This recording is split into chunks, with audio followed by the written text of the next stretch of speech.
अस्सलाम वालेकुम, मैं हूं आपका एस्ट्रोलॉजर सलीम समी। आज फिर किसी नए टॉपिक पे आपसे बात करेंगे और आज का टॉपिक वही अमेरिका और ईरान की कशीदगी। क्या बनेगा इस खत्ते पे? क्या जंग, तीसरी आलमी जंग मुसल्लत हो सकती है कि नहीं? आगे बात शुरू करने से पहले चैनल को सब्सक्राइब कर लीजिएगा और बेल के बटन को भी ज़रूर दबाइएगा। और अगर आप जानना चाहते हैं कि आपका पार्टनर आपके लिए लकी है तो मेरे नए चैनल सलीम समी एस्ट्रोलॉजी पर जाके वीडियो देख सकते हैं। अब हम बात करते हैं अमेरिका और ईरान के कशीदगी के सूरत हाल के ऊपर।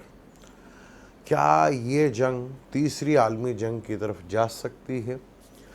क्या सदर ट्रंप का अपने आप को सीट बचाने के लिए ये सारा कुछ किया गया, क्या वो अपनी सीट सदारत की बचा सकेंगे?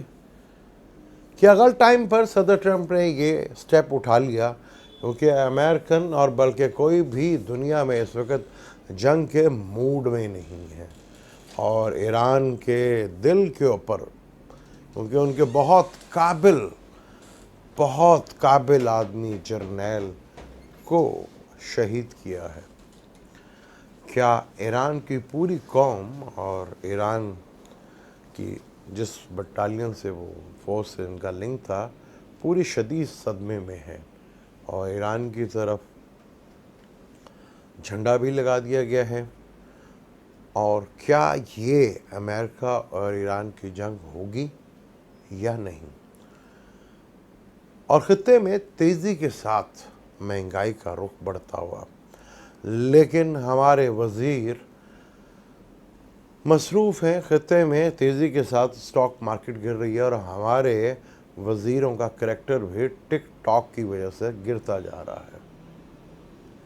हमारे वज़ीर अपने टिक टॉक के ऊपर मसरूफ़ है और दुनिया तीसरी आलमी जंग की वजह से परेशान है। ये है तब्दीली पीटीआई की, जो वो बातें करते थे कि अब आपको टिक टॉक वज़ीरों को भी मिलती है। यही तब्दीली का नारा था और शायद महल इसी को वो तब्दीली समझ रहे हैं। अब हम बात करते हैं, क्या ईरान और अमेरिका की जंग पॉसिबल है? याद अगर होगा आपको, मैंने पिछली वीडियो में कहा था कि एक शख्स की वजह से क्या तीसरी आलमी जंग लग सकती है। क्या जो ईरान के शहीद हुए हैं जर्नैल कासिम, क्या ये वही शख्स हैं? क्या इनकी वजह से जंग लग सकती है? और क्या झगड़ा तो ईरान और अब अमेरिका का है, तो दुबई और ये अरब बीच में क्यों इन्वॉल्व हो रहे हैं? क्योंकि रिंग बॉल पूरा सूरज ग्रहण का दुबई में देखा गया था। पाकिस्तान का अपने आप को न्यूट्रल रखना और दुबई और सऊदी अरब के लिए परेशानी बढ़ती जाना। अब जंग अमेरिका और ईरान के दरमियान में, लेकिन परेशानियां दुबई और सऊदी अरब के लिए बढ़ती चली जा रही हैं, क्योंकि पूरा सूरज ग्रहण जो है वो दुबई में नज़र आया।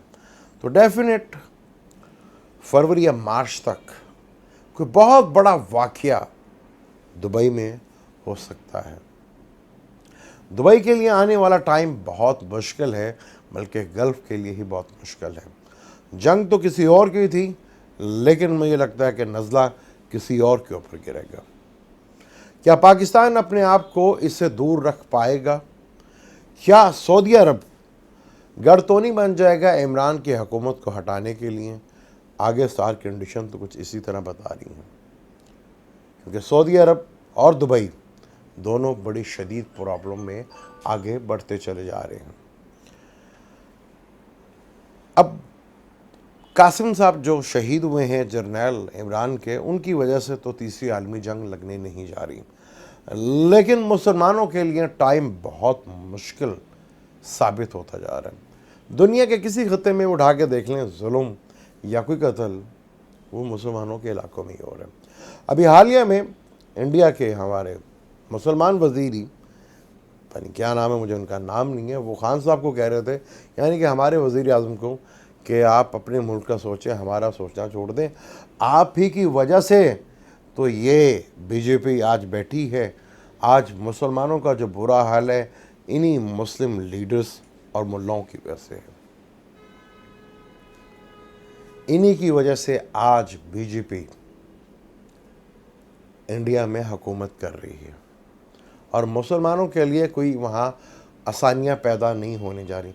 अगर फ़र्ज़ कर लें अगर ये कानून किसी तरह हट भी जाता है, ये जो लगाया है उन्होंने, ये हट भी जाता है तो मुसलमानों के लिए मुश्किलात कम होती हुई नज़र नहीं आ रही, बल्कि मुझे इंडिया में फ़ौज की इन्वॉल्वमेंट बढ़ती हुई नज़र आ रही है। फ़ौज के थ्रू कंट्रोल कर लिए जाएंगे हालात वहाँ के और मुसलमानों के लिए मुश्किलात शदीद से शदीद बढ़ती चली जाएंगी। वहाँ उनकी नेशनलिटी भी ख़त्म होगी और नौकरियाँ तो पहले से ख़त्म है और जिनकी हैं उनकी भी ख़त्म होगी। ये ग्रेन जिसका बहुत बड़ा असर दुबई में और अरब में नज़र आएगा, अरब के लिए बहुत ही मुश्किल टाइम है। उससे पहले कभी डायरेक्ट कभी ईरान और अमेरिका इस तरह कभी आए नहीं, लेकिन अब जिस तरह बयानबाजी हो रही है, क्या ये मुल्क आएंगे या इनकी लड़ाई में अरब पिसेगा। हालात तो इसी तरह बता रहे हैं और बड़ी तेज़ी के साथ जुपिटर तुलू होने वाला है। ट्रम्प साहब भी फंस गए हैं कि टाइम नहीं था ये मर्डर करने का, क्योंकि जुपिटर तुलू होने वाला है और सैटर्न भी हाउस चेंज करने वाला है।